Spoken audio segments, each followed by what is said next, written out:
만약 당신은 무엇에 사로잡혀 있는가?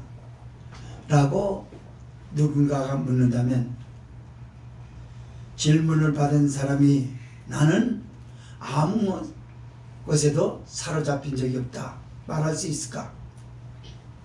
없을 것입니다. 사람은 어떤 것에 붙들려 있든지 항상 뭔가에 붙들려 있습니다. 믿음의 사람들은 대체적으로 자기 영적 경험에 붙들려 있습니다. 그래서 자기가 경험한 것 외에는 다른 것을 도무지 배우려고 하지 않는 아주 고집스러운 그런 아집이 있습니다. 사람은 어디다 마음에 두어야 될까? 시편 저자는 하나님 앞에 두어야 할 것이라고 말씀합니다. 어린아이는 의식 속에 항상 엄마를 담고 있습니다.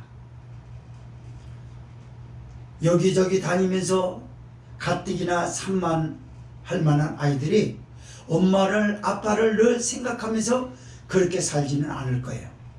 그러나 한번 엄마라고 하는 그 의식에 사로잡혀 있는 아이들은 무슨 일만 만나기만 하면 자기도 모르게 엄마 그럽니다. 다 큰 어른도 아이고 엄마야.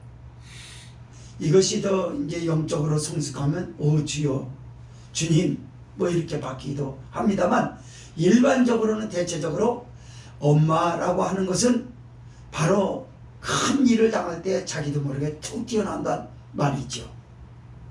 그런 것처럼 주님은 나의 최고봉이라고 하는 저자의 고백 중에서 그 얘기가 나옵니다.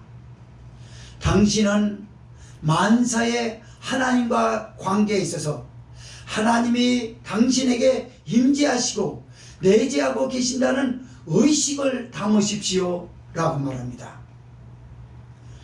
당신이 하나님의 의식에 대하여 사로잡히지 않는다면 당신은 여전히 근심걱정 불안에 떨 것이라고 합니다. 그러므로 그런 것들이 들어오지 못하도록 바리케이드를 칠 수 있는 유일한 것은 하나님에 대한 온통 정신을 써서 하나님을 여러분 의식 속에 고이 모셔서 담으시라, 이런 얘기입니다. 그렇습니다. 사람들은 마음에 가지고 있는 그것을 가장 진실한 것이라고 말할 수 있어요. 마음에도 없는 것, 이런 말을 잘합니다. 뭘 이렇게든 마음에도 없는 것 잘도 안 해, 이런 말 해요. 안 하던 사람이 할 때 하는 말이지 않습니까? 그러니까 사람들 상식 속에는 항상 진실한 것을 마음에 있단 말이죠. 그렇습니다. 그래서 예배를 드리러 나오는 성도도 이미 집에서 예배에 나오기 전부터 이미 마음에 주님에 대한 것을 담고 있어요. 나는 하나님을 어떻게 예배 드릴 것이고 어떻게 할 것이라고 하기 때문에 온 매무새가 달라지는 것이고 마음가짐이 달라지는 것이고 발걸음이 자발적이고 활발히 내디딜 수 있는 근원이 되는 것입니다. 오늘 시편 저자의 고백 속에는 놀라운 고백이 나옵니다. 많은 독자들이 위험을 당하거나 여러가지 환난을 만날 때 하나님에게 하나님의 도움이 필요시 될 때 하나님 주여 내가 여기 있습니다 라고 하면 응답하시는 하나님이라고 하는 막연한 생각 속에서 부르짖는다라고 말합니다. 그러나 시편 저자는 그렇게 할 수 없다고 합니다. 하나님은 죄를 미워하시고 그러나 사람을 사랑하시는 하나님. 서진이나 얘 아무것도 안 보이는 목사님,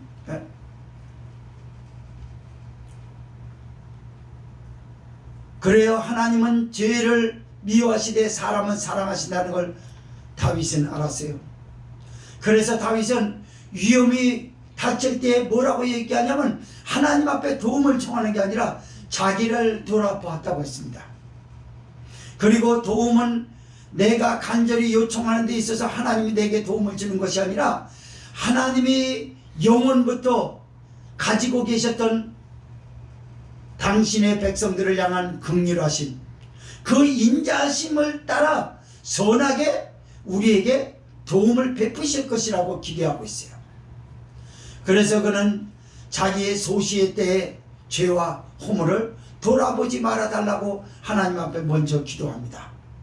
죄가 생각났더라 그 말입니다. 위험한 일을 당하면은 하나님 도와주세요가 아니라 내가 하나님 앞에 바르게 살아왔던가 자기를 돌아본다라고 하는 아주 매우 성숙한 신앙을 고백하고 있어요.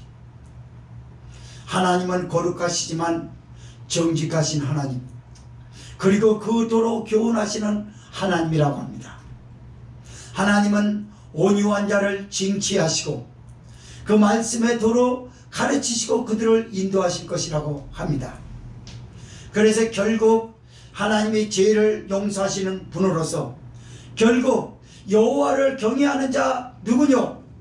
여호와를 경외하는 신앙을 택할 자 누구뇨? 라고 말한다면 하나님을 섬기고 예배드리는 사람에게 따라다니는 열매를 여기서 평안과 축복을, 땅을 상속하는 축복을 여기서 말씀을 했어요. 그러면서 시인은 계속해서 말합니다.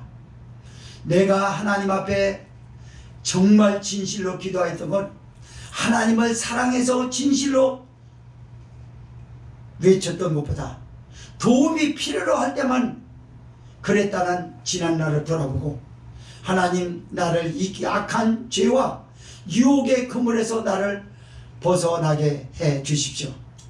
나는 내 스스로가 외롭고 괴롭습니다. 늘상 하나님을 이용해 먹으려고 하는 내 자신을 볼 때 안타깝다라고 하소연하는 이 말씀에서 오늘 성령이 교회에게 하시는 말씀을 두 가지로 나눠서 봅니다. 첫째로 6절에서 11절은 하나님에 대한 다윗의 깊은 속에서부터 나오는 신앙 고백, 12절에서 16절은 주님을 의지하는 신앙의 마음 그대로의 시인의 강구를 고스란히 담고 있습니다.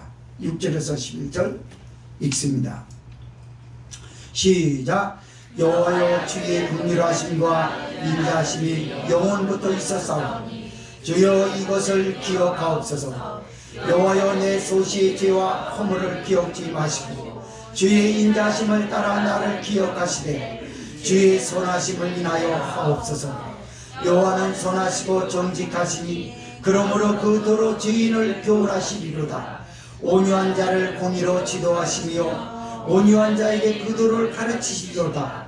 여호와의 모든 길은 그 언약과 증거를 지키는 자에게 인자와 진리로다. 여호와여, 나의 죄악이 중대하오니 주의 이름을 인하여 사하소서. 아멘.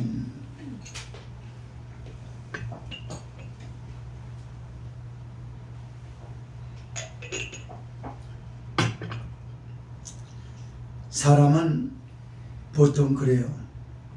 우리가 지금까지 믿음 생활을 해보면서 나라고 하는 사람을 한번 가만히 돌아보시기 바랍니다. 어떤 때 진실한 기도가 나오겠습니까? 가장 힘들 때, 죽을 만치 힘들 때, 그때 진실한 기도가 나옵니다. 예배도 이랬으면 좋겠는데 예배는 그렇지 않아요. 얻는 것만 딱 받고 나면은 언제 그랬냐는 듯이 뒤를 돌아버리려고 하는 이 악한 죄악된 본성, 이걸 누리기가 그렇게 힘들어서 바울사도는 내가 마음으로는 하나님을 사랑하되 내 마음에 알 수 없는 육체의 법이 나를 죄 아래로 사로잡아 오는 듯다. 오라 공고한 사람이로다. 이 사망의 몸에서 누가 나를 건져내랴 라고 탄식했습니다. 다메섹 도상에서 예수님을 만난 이후로 예수님을 위하여 몸을 바치고 전심으로 살았던 바울의 입술에서 그런 말이 나왔던 것입니다. 사랑하는 성도 여러분, 다윗이라고 하는 사람은 하나님 앞에 자기가 어떤 위기를 당하거나 여러 가지 곤란을 당할 때, 환난 속에 있을 때 하나님 앞에 제일 먼저 생각났던 건 무엇이냐면 하나님 나를 이 환난에서 건져주세요 라고 도움을 청한 것이 아니라 그는 뭐라고 이야기했냐면 자기의 지나간 때를 돌아봤다고 합니다. 내가 하나님 앞에 어떤 사람이지? 참 이기주의적인 사람이지. 사람이 말이죠, 자식도 부모에게 도움을 받을 때 자식이 부모의 도움을 자꾸 요청하지 않습니까? 부모의 도움 없이 못 사니까요. 그런데 뻔뻔스럽게도 부모에 대한 마음은 안중에도 없고 사랑하지도 않고 공경하지도 않으면서 받을 것만 딱 받고 돌아선다고 한다면 그때 또 달라고 또 달라고 하는 도움을 반복적으로 요청할 때는 부모도 주기 싫어해요. 물론 자식이기 때문에 줍니다. 그러나 주는 것도 주고 싶어서 주는 것과 주기 싫은 걸 뺏기는 마음으로 주는 것은 다릅니다, 여러분. 다윗은 그걸 봤습니다. 왜 그랬을까요? 이미 그 당시에는 우상 숭배로 만연되어 있기 때문에 우상의 특징은 뭐냐면 인격이 없습니다. 우상이라는 건 인격 자체가 없는 거예요. 그냥 세워놓은 것만 믿으면 된다라는 거예요. 그러나 다윗은 하나님은 인격을 가지신 분으로 봤습니다. 그래서 인격적인 관계에서 볼 때 어려움을 당할 때 전능하신 하나님의 자녀가 어려움을 당한다는 건 뭔가 그 아버지께서 채찍을 주는 건 아니신가 라고 자기를 조명하면서 점검해 봤다는 이야기입니다.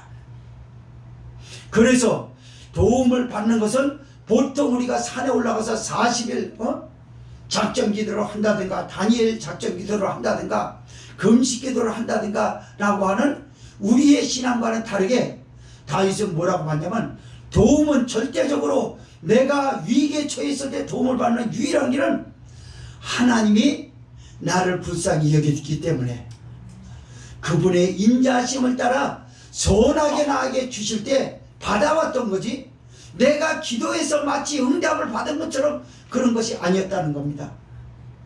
여러분 오늘날 교회하고 다윗의 신앙 고백하고 지금 얼마나 차이점이 있습니까? 오늘날 사람들은 마치 성삼위 하나님에 대한 신앙을요 우상 종교와 진배 없을 정도로 그렇게 취급하고 있어요. 하나님을 인격적으로 보지 않습니다. 인격을 가지신 하나님, 거룩하신 하나님이라고 하는 걸 알면은 그분을 절대 신뢰하고 그분을 기만하지 말아야 되는 것이 사실인데 하나님을 기만해요. 응답을 받고 하나님을 기만합니다. 심지어 매일같이 드리는 예배조차도 진정과 신령으로 드릴 생각이 없습니다. 받을 것만 받으면 된다라고 하는 이기주의적인 사고. 성령은 오늘도 우리에게 이렇게 교훈하죠. 지금 기독교가 하나님을 섬기고 있는 것인지 아니면 유교 사상에서 비롯된 그것을 답습하고 있는 것인지 아니면 미신 풍속에 아직도 제자리 걸음을 하고 있는 것인지 돌아보라고 말합니다. 다윗의 이 고백을 통해서. 그래서 다윗은 하나님이 자기를 긍휼히 여기시고 하나님의 그 자비하신 인자하신 하나님의 은혜는 영원부터 가지고 계셨던 분, 죄가 없으신 분으로서 거룩하신 아버지가 자녀들에게 언제든지 도움을 줄 수 있으신 것이지 내가 부르짖어서 기도해가지고 마치 하나님이 그거를 듣고 응답했다라고 하는 것만 취급한다면 신앙은 분명 문제가 있다고 말합니다. 다윗은 이렇게 고백합니다. 여호와여 내 소시의 죄와 허물을 기억지 마시고 주의 인자하심을 따라 기억하시되 주의 선하심을 인하여 하옵소서라고 말합니다. 보세요. 여러분 다윗은 자기의 소시에 때 저질렀던 죄를까지 얘기를 했어요. 내가 하나님 앞에 얼마나 파렴치한 사람입니까? 얼마나 죄악된 사람입니까? 그러나 하나님 그거를 일일이 다 굽어 살피시고 감찰하신다면 내가 감히 하나님 앞에 고개를 들 수가 없습니다. 주여, 이것을 기억하지 말아달라는 건 뭡니까? 자기 죄가 너무나 많아서 기억하지 말아달라는 그 말인가요? 아니에요. 하나님의 죄인들을 사랑하시는 그 긍휼하심, 인자하심을 따라 그렇게 해달라고 했던 거예요. 주의 인자가 크기 때문에 주가 우리를 불쌍히 여기고 긍휼히 여기시는 자비로운 은혜가 바다처럼 하늘처럼 넓기 때문에 그걸 감싸버린다는 의미를 여기 담고 있어요. 그래서 주의 인자심을 따라 나를 기억하시되 주의 선하심을 인하여 하옵소서. 주의 선하심은 뭘 의미하는가요? 사람은요, 항상 사람 안에는 계산이라는 게 있어요. 그래서 계산에 어긋난다 그러면 절대 사람은 웬만해선 많은 손해를 보지 않습니다. 약간의 손해는 나중을 생각해서라도 약간의 손해를 보면서 투자는 해요. 그게 마음이 됐든 물질이 됐든 어떤 노동력이 됐든 그렇게 투자를 합니다. 그러나 터무니없이 빗나갈 때는 투자하지 않습니다. 그러나 하나님의 투자는 사람의 생각대로 계산대로 하는 게 아니라 그분이 우리에게 주시고자 하는, 우리를 사랑하는 사랑이 너무나 크고 그의 자비가 너무나 넓기 때문에 그것이 그냥 없는 것처럼 덮어버리는 줄 믿으시기 바랍니다. 다윗의 이 고백에서 성령이 속삭입니다.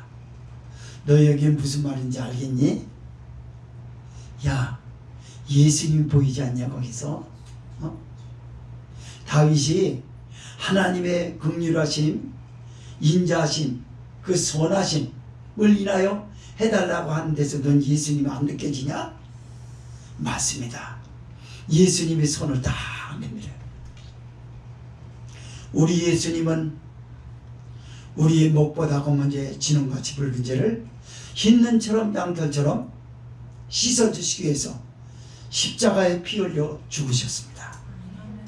아담으로부터 하나님에 대한 불순종의 원죄를 나의 의사와 상관없이 유전받을 수밖에 없는 이 죽을 죄인을 예수님이 살리시려고 십자가에 못 박혀 죽으셨으니 그 보혈의 은혜는 너무나 커서 우리의 죄를 다 덮고도 남음이 있는 줄 믿으시기 바랍니다. 맞습니다. 그러면서 다윗이 계속해서 그렇게 고백을 해요. 여호와는 선하시고 정직하시니 그러므로 그 도로 죄인을 교훈하시리로다 라고 말합니다.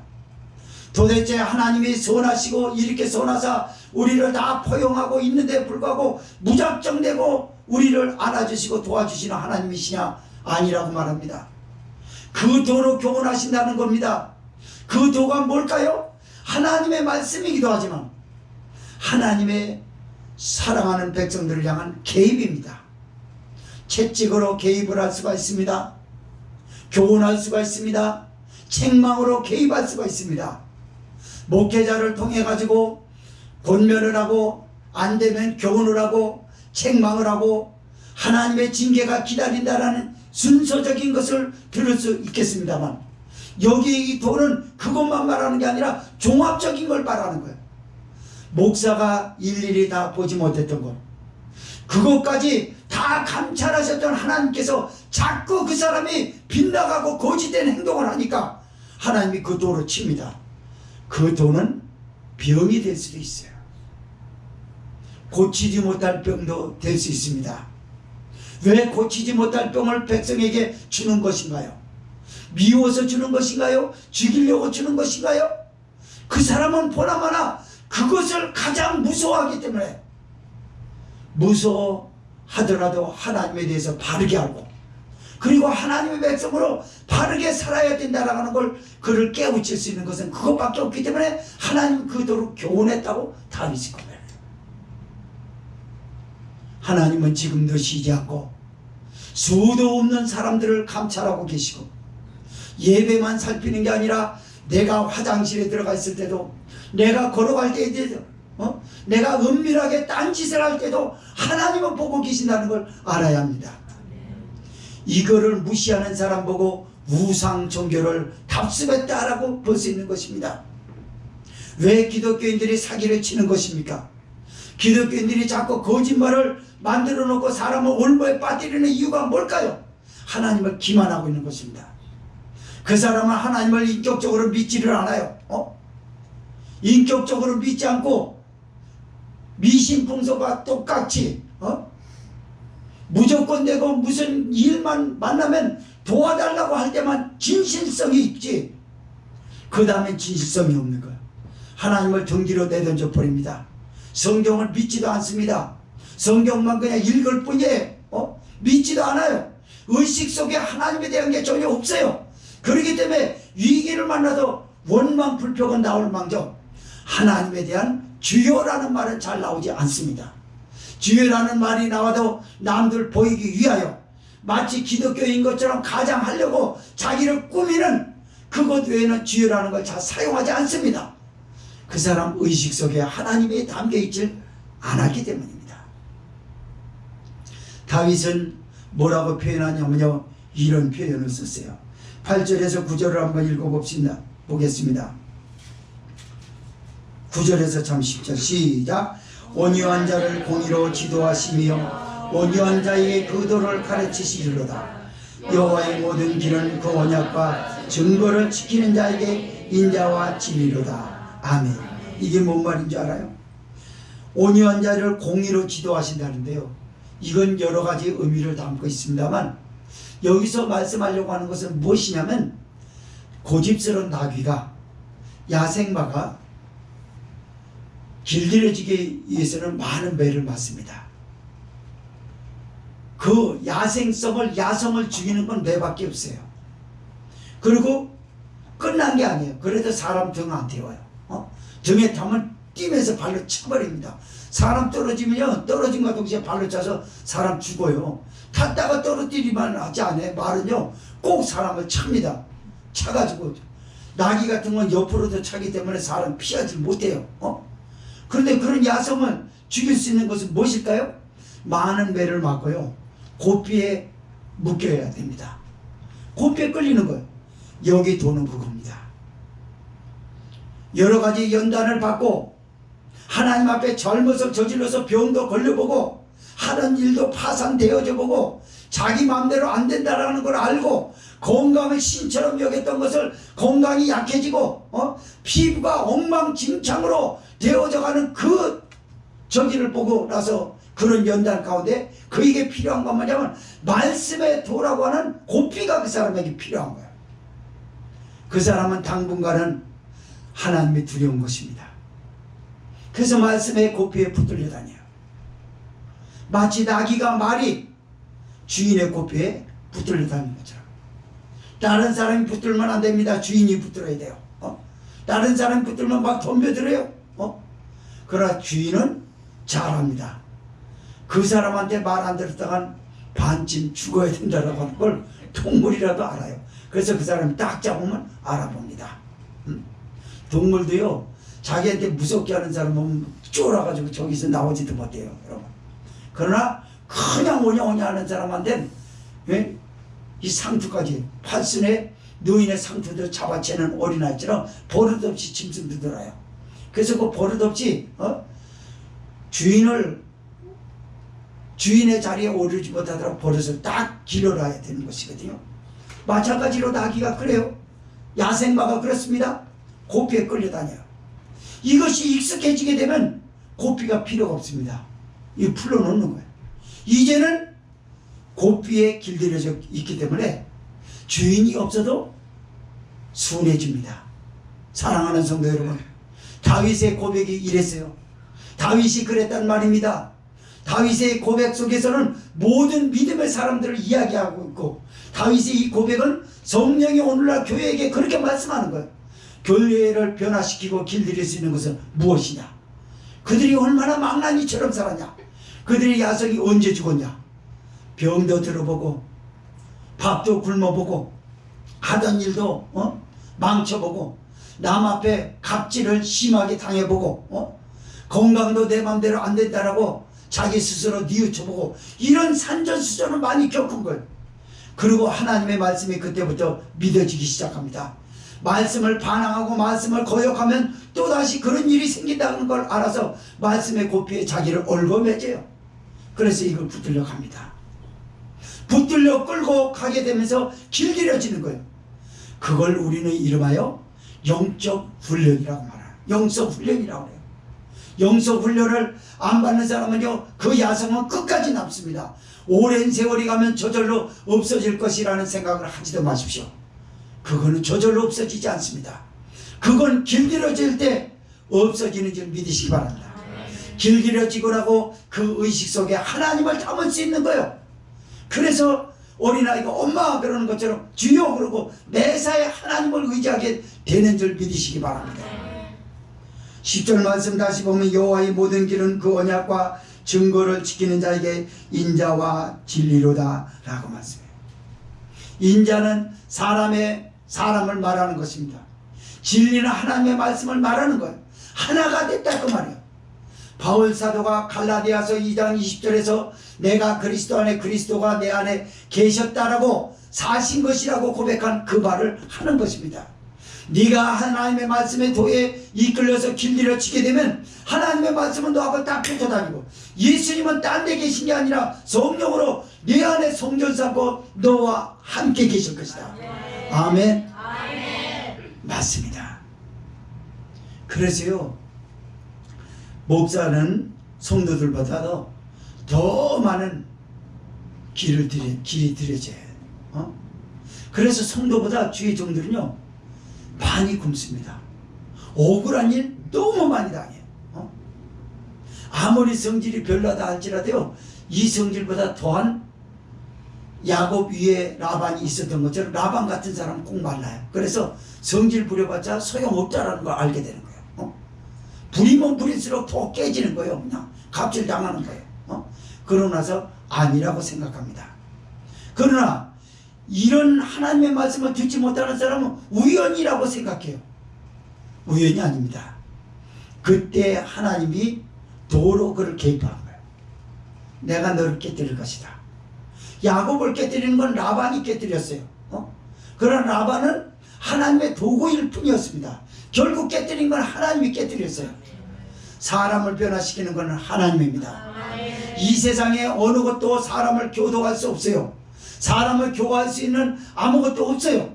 그러나 인격적으로 우리를 교화시키고 훈련시키고 길들여져서 하나님의 사람으로 완전히 변화시켜 만드는 방법은 하나님밖에 없는 줄 믿으시기를 바랍니다. 11절 읽습니다. 시작. 여호와여 나의 죄악이 중대하오니 주의 이름을 인하여 사하소서라고 합니다. 수많은 연단 가운데 다윗이 배웠던 게 있었어요. 그것은 뭐였냐면 바로 죄입니다. 죄 용서를 받아야 된다는 걸 압니다. 죄 용서를 온전히 받기 전까지는 죄악된 본성이 환란을 만들어내고 고난을 자초하게 되라는 걸 너무나 많이 봐왔거든요. 사랑하는 성도 여러분, 다윗은 자기의 소시의 때에 죄와 허물을 기억지 말아달라고 했어요. 오늘날 우리는 생물학적으로 소시의 때에 죄는 고사하고 예수님을 믿기 전 그때 당시에 죄는 기억해야 됩니다. 그때 우리가 얼마나 많은 죄를 졌습니까? 우리가 아니라 내가 어떤 사람이냐? 아주 거짓되고 사악한 사람, 몹쓸 사람, 무자비한 사람, 별의 별거를 다 별명을 붙여도 할 말이 없을 정도로 그렇게 막대 먹은 망나니였어요. 그러나 하나님 막대 먹은 망나니 계속해서 삐뚤어질까봐 눈 하나 가져가 버립니다. 하나님의 것이기 때문에 성경에 기록된 대로 왼쪽 눈 하나 빼버리고 오른쪽 눈 하나 가지고 천국 갈래, 아니면 양쪽 눈 다 가지고 지옥 갈래? 오른쪽 눈 이거 하나 갖고 천국 가야죠. 맞습니다. 그러나 여러분, 저로 인해서 끝난 것은 아닙니다. 여러분이 손으로 잡고 범죄하고 다리로 범죄한다면 수족 하나가 잘라질 수도 있어요. 여러분, 왜 잘라져야 되냐? 미워서 그런 것이냐? 오늘 이 말씀을 잘 들어야 됩니다. 계속 거짓되게 살아가는 사람은 하나님은 그걸 잘할 것입니다. 여러분, 심하게 들리는지 모르지만 실제 그랬어요. 지금도 그런 일은 일어나고 있어요. 여러분, 교회 안에 다니면서도 계속 도둑질하는 사람은 결국 팔을 못 씁니다. 자꾸 못된 짓 하는 데만 자꾸 가는 사람은 다리를 못 씁니다. 여러분, 또는 건강이 망가지기도 합니다. 왜 그렇습니까? 그게 죄로 인한 본성에서 나오죠. 그래서 다윗이 죄를 사하여 용서해달라고 회개를 이렇게 하는 게 아니겠습니까? 여러분, 구약 당시처럼 우리는 죄사함 받는 거 그렇게 어렵지 않아요. 예수님의 피가, 구약의 짐승의 피를 매일같이 흘리는 피로서도 온전해지지 못했는데 우리는 예수님의 피 한 방울로 인하여 완전히 죄사함을 받았습니다. 그러나 죄 용서를 받았지만 계속해서 회개는 해야 되는 거예요. 왜 그런 거예요? 아직도 죄악된 본성이 완전히 사라지지 않았어요. 육체를 갖고 이 땅에 사는 한 그 본성은 계속해서 하나님의 사람으로 살아가는 우리의 의식과 마찰이 돼서 서로 싸우게 될 줄 믿습니다. 이 싸움에서 승리하십시오. 이기십시오. 예수님의 이름으로 승리하시고 하나님의 기쁨이 되는 것으로 바꿔주시기를 주의 이름으로 부탁을 드립니다. 두 번째 말씀 보겠습니다. 12절에서 16절은 주님을 의지하는 신앙의 마음 그대로를 시인은 강구하는데 그 강구 안에는 축복을 말하는 것이죠. 자, 12절에서 16절 읽습니다. 시작. 여호와를 경외하는 자 누구뇨? 그 택할 길을 저에게 가르치시리로다. 저희 영혼은 평안히 거하고 그 자손은 땅을 상속하리로다. 여호와의 친밀함이 경외하는 자에게 있으며 그 언약을 저희에게 보이시리로다. 내는 항상 여호와를 앙망하면 내 발을 그물에서 벗어나게 하실 것이미로다. 주여, 나는 외롭고 괴롭사오니 내게 돌이키사 나를 긍휼히 여기소서. 아멘. 아멘. 맞습니다. 다윗은 하나님을 경외하는 신앙을 쭉 설명을 드렸어요. 우상 숭배라고 하는 그런 것에 근시안적인 그런 미신에서 나오라고 얘기했어요. 성령을 그렇게 우리에게 교훈했습니다. 다윗을 봐라. 오늘날 기독교가 얼마나 하나님을 기만하고 사느냐. 하나님을 인격과 거룩한 신 하나님의 인격과 네 인격이 서로 부딪히게 해서 하나가 되기 위해서는 예수님의 피 흘림이 있어서 피 흘림이 없이는 사함을 받지 못한다라는 성경의 말씀이 있기 때문에 그리스도께서 너를 피 흘려서 너는 그 피를 가지고 하나님과 함께 할 수 있다라고 성령이 도와주시지 않느냐라는 것입니다. 그럼에도 불구하고 여전히 거짓말하고 여전히 사기를 치고 여전히 자기 힘대로 하고 너는 왜 하나님을 기만하냐? 하나님이 네 거짓말하는 그 장소에 하나님이 안 계시냐? 너의 그 못된 행동을 할 그때에 하나님이 거기 계시지 않느냐? 이렇게 말씀하는 거야. 너 왜 하나님을 기만하느냐? 그러면서도 너는 아무 일도 없다는 것처럼 어려움만 당하면 하나님 앞에 기도하지 않느냐? 기도하기만 하면 다 응답되는 것이냐? 여러분, 우리 기독교가 기독교 신앙이요 욕먹는 것 중에 하나가 뭔지 아세요? 기도하여 부르짖으면 된다라고 생각해요. 사람들은 조롱 하나 들어서 주여 삼성합니다. 난 술 먹은 사람이 몇 번이나 지난번에도 요 며칠 전에도 봤어요. 우리 피목사님하고 이렇게 제기도하다가 주여 삼성할래 우리? 주여 주여 주여 이러더라고. 이만하면 되지 않냐? 그러고 술 먹고 그 짓을 하더라고. 화가 여기까지 처음으로 올라오는데 똑같은 사람 저기 받을까봐 그냥 가만히 있었어요. 보십시오. 그게 무슨 말이죠? 기독교인이 그러고 산다는 걸 그 사람은 본 거예요. 그 사람은 본 걸 얘기하는 거예요. 술을 먹고 돌아다니면서 주여 삼창합니다. 담배를 피우면서 교회 안에서 주여 삼창을 해요. 얼마나 하나님을 기만하는 거예요. 하나님을 침뱉는 행위 아닙니까? 네가 술 먹고 네가 몰래 담배 피울 때 하나님이 거기는 없냐? 그러고서 교회 안에 와서는 하나님이 있고 참 너를 보니 참 한심하게 그지없거나 그러지 않겠어요, 여러분? 에레미야 23장 23절의 말씀에서 그럽니다. 여호와가 가까운 데 있는 하나님만 되고 먼 데 있는 하나님은 아니냐라고 그래. 가까운 데인 이 성전에만 하나님이 계시고 저 바깥에 인문만 바깥에만 나가면 하나님이 없냐? 그 말은 뭔가요? 그들이 하나님을 그렇게 기만했기 때문에 그런 거요. 그러면서 24절에서 그럽니다. 나 여호와가 천지에 충만하지 아니하냐? 어디 간데 하나님이 안 계시냐? 하늘에 가도 거기 있고 음부에 자리를 펴도 거기 있고 바다 끝에 갈지라도 거기 있고 하고 어디 하나님이 안 계시냐? 너는 하나님을 제한된 곳으로 몰아넣고 작은 하나님으로 만든 네가 하는 사악한 행동하는 그 자리에는 하나님이 없다고 생각하고 너의 공간만 죄악된 공간만 만들고 하나님을 기만하지 않느냐? 여러분 하나님을 기만하지 않기 바랍니다. 하나님을 인격으로 섬기시기를 바랍니다. 하나님은 우상이 아닙니다.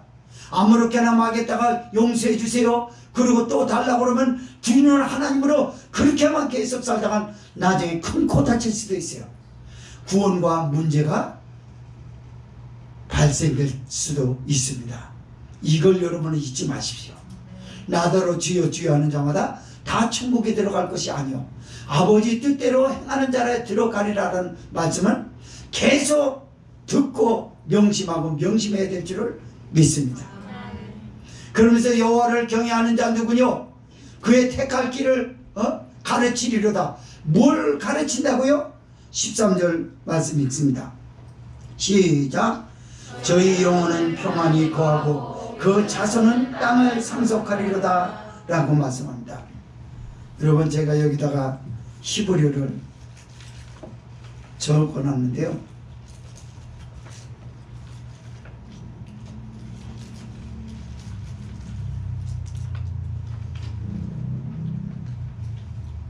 히브리에 여기에 보면요. 여기 평안함이라는 게 있어요. 평안함은요.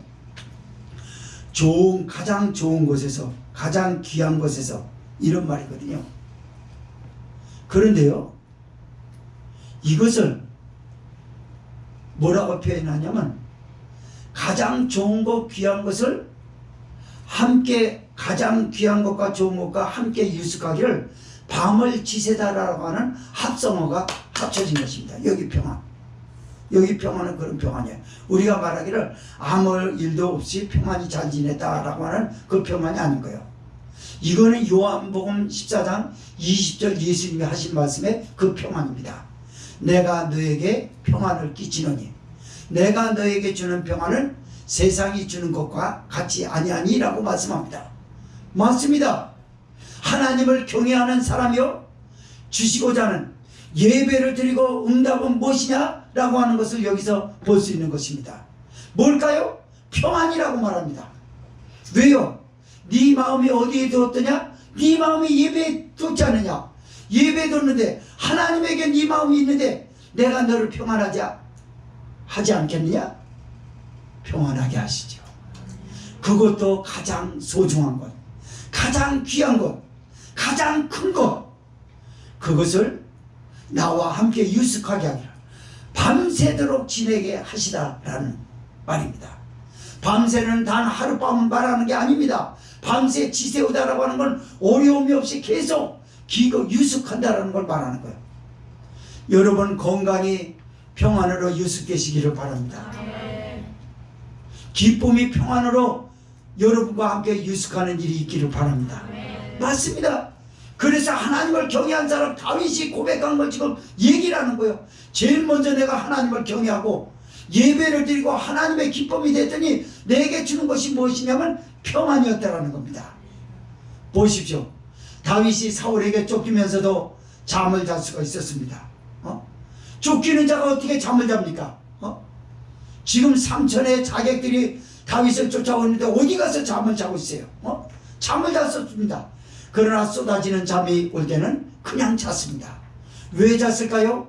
하나님을 경외하는 사람이었어요. 그리고 하나님이 사랑하는 자에게 잠을 주시도다 시편 127편에 기록되어 있습니다.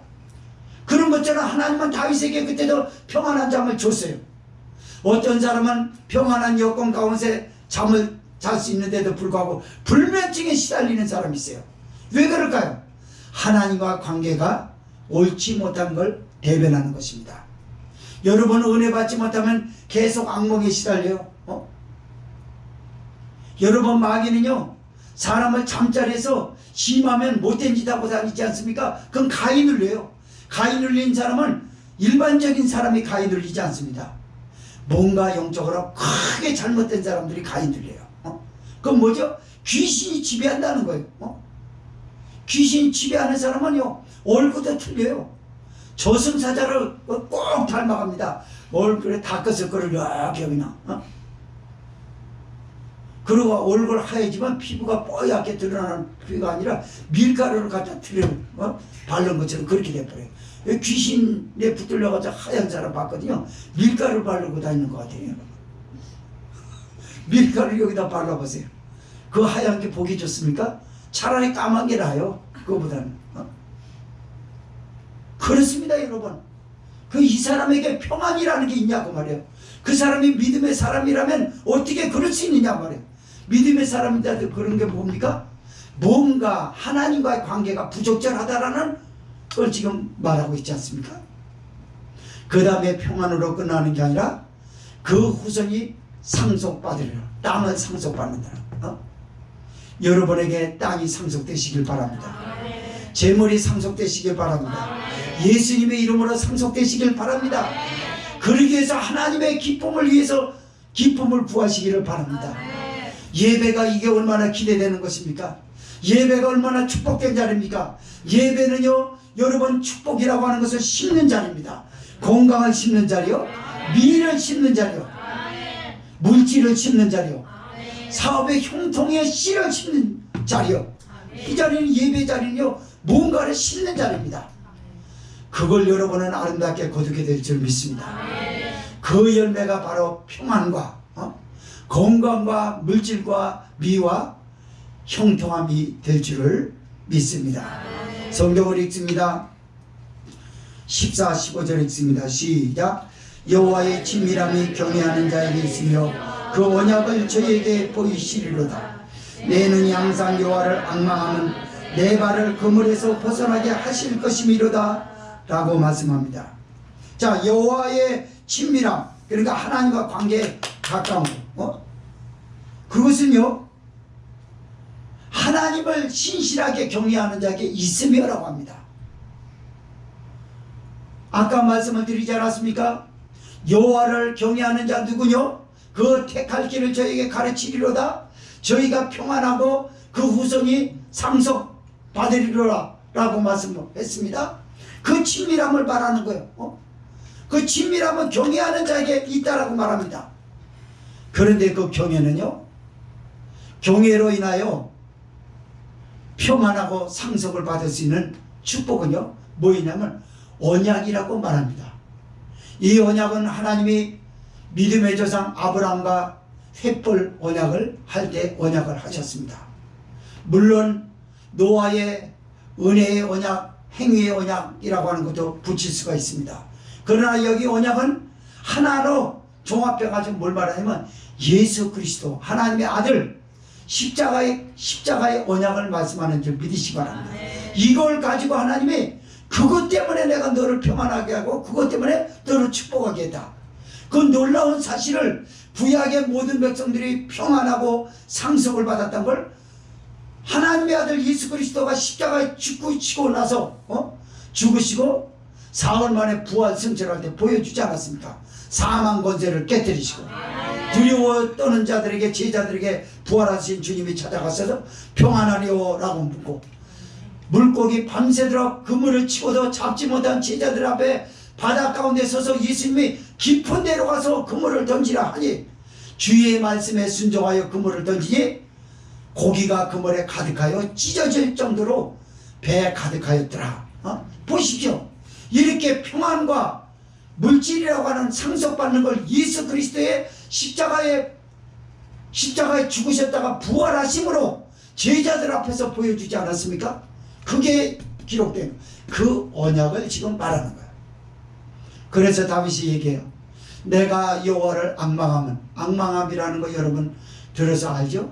동물이 참 동물의 왕국 제가 참 재미있어하는 프로그램이거든요. 먹을 것이 다 떨어집니다. 비 한 방울 오지 않아서. 악어도 살지 못해 나중에. 근데 만약에 그런 일을 당하기 전에 높은 곳으로 올라가요. 구름이 캄캄하게 끼고. 야, 동물이 그런 걸 어떻게 그렇게 잘하는지 모르겠어요. 얼룩말, 물소 할 것 없이 다 꼭대기로 올라갑니다. 그리고 거기서 번개 칩니다. 번쩍하면서 쾅쾅하면 막 꼬리를 치면서 발을 막 동동 굴려요. 그리고 막 이러면서 소리를 냅니다. 난 그게 뭔지 몰랐어요. 나라의 신이 설명해서 알았어요. 신에게 먹을 거를 빨리 주세요, 주세요, 빨리 주세요. 그 말이래요. 그게 그 사람이 그렇게 얘기하더라고. 근데 이 악망이라는 거를 히브리에서 찾아보세요. 악망이라는 거. 악망은요, 우러러보는 거예요. 하나님, 나 여기 있어요. 나 여기 있다니까요. 많은 사람들 중에 누구를 찾는 사람 앞에 저 여기 있어요, 저 여기 있어요, 그런 거 있지 않습니까? 그런 거. 물에 빠져 죽어가는 사람이 사람 살려, 저 여기 있어요, 여기 있어요, 살려주세요. 그런 것처럼 악망은 그거예요. 세상의 동물들이 꼬리를 치면서 막 발 동동 굴려요. 그러면서 막 소리를 냅니다. 각자 코끼리도 막 코를 들고 소리를 내요. 그럼 놀랍게 하나님이 응답하십니다. 야, 나 하나님이 내가 너무 위대하신 거예요. 그보다 우릉쾅쾅하되 그냥 번쩍하되 빗방울이 그냥 거의 새끼손가락 반만한 게 그냥 떨어지기 시작해요. 그때 막 좋아가지고 막 이리 뛰고 저리 뛰고 막 그래요. 그게 찬송하는 거예요, 동물에게. 그렇게 하고 비가 쫙 쏟아지면 저 지대로 내려갑니다. 자기 살 자리를 가는 거다. 물을 먹고 막 하마 같은 거 물속에서 막 들어가서 저기 하고 물에 가서 뒹굴르고 얼룩말도 그냥 건조한 저기를 비 맞으면서 막 이리 뛰고 저리 뛰고 좋아하고요. 그러고 하고요. 그 아프리카 지역에는요, 비 한 번 오지 않습니까? 이런 데하고 틀려요. 한 2, 3일만 있으면 풀이 올라오더라고, 그게. 올라오기 시작하면 마치 그 영상에서 그 자라나는 거 이렇게 보여주지 않습니까? 올라오는 거. 마치 그러듯이 좀 과장된 표현이지만 그렇게 빨리 자라요. 그래가지고 하루 이틀만 참으면 되는 거예요. 그러면 잔불부터 뜯어먹기 시작하면 좀 먹다 보면 일주일 되면 다 푸른 잎사귀까지 나무에서 또 돋아납니다. 얼마나 대단하십니까? 이렇게 동물이 그랬던 것처럼 다윗이 그런군요. 동물처럼 뭐 먹을 것 줘서가 아니라 자기를 죄악의 그물 또는 올무의 그물에서 자기를 벗어나게 하실 것을 잘 알기 때문에 그렇대요. 그러나 자기가 이렇게 악망하는 건 안타깝게도 진실한 마음에서 자발적으로 하나님 앞에 그런 것보다 그물에서 벗어나고 싶어서 환난에서 나를 벗어나게 하실 것이기 때문에 그런 날이 더 많아서 외롭고 괴롭다고 표현합니다. 하나님, 나 하나님 앞에 내 친구 되신 예수님 그러지 않습니까? 찬송가에서 그런 것처럼 친구가 되고 싶은데 모세처럼 그렇게 대화하고 싶은데 안 되는 거예요. 뭐가 안 되는 거냐? 꼭 필요할 때만. 다윗은요, 필요할 때만 그랬다는 게 우리가 저기 한 거하고는 좀 다릅니다. 많이 달라요. 그런데도 그렇게 고백하는 거예요. 성령이 지금 하나님 앞에 다 사람은 죄인이라는 걸 지금 말씀하는 거죠. 그래서 우리에게 묻는 거야. 봐라, 하나님을 기만하게 하더냐? 다윗을 봐라. 얼마나 인격적이냐. 그래서 그 하나님의 거룩한 인격과 함께하지 못하는 것 때문에 외롭고 괴롭다는 거예요.